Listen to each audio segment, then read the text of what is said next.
राजनीतिक पार्टी को supreme court का बड़ा झटका।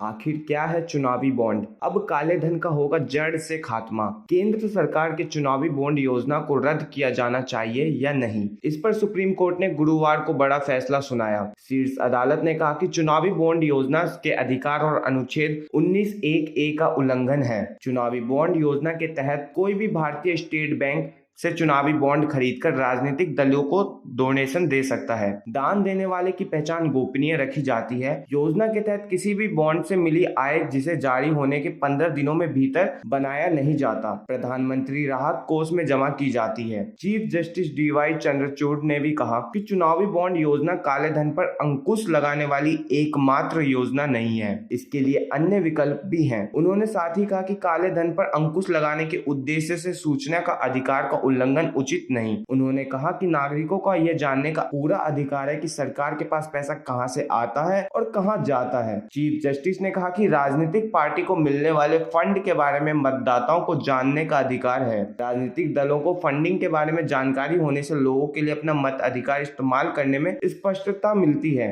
सुप्रीम कोर्ट ने चुनावी बॉन्ड की योजना को असंवैधानिक करार दिया। इसके अलावा चीफ जस्टिस ने यह भी कहा कि याचिकाएं 2 मुद्दों का संशोधन अनुच्छेद 19(a) के तहत सूचना के अधिकार का उल्लंघन है और क्या असीमित कॉर्पोरेट फंडिंग स्वतंत्र और निष्पक्ष चुनाव के सिद्धांतों का उल्लंघन करती है। पहले मुद्दे पर अदालत ने माना है कि नागरिकों को सरकार को जिम्मेदार ठहराने का पूरा अधिकार है। सूचना के अधिकार के विस्तार का महत्वपूर्ण पहलू यह है कि यह केवल राज्य के मामले तक ही सीमित नहीं, बल्कि इसमें सहभागी लोकतंत्र के लिए आवश्यक जानकारी भी शामिल है। इसी तरह की तमाम खबरों के लिए देखते रहिए पैनी खबर।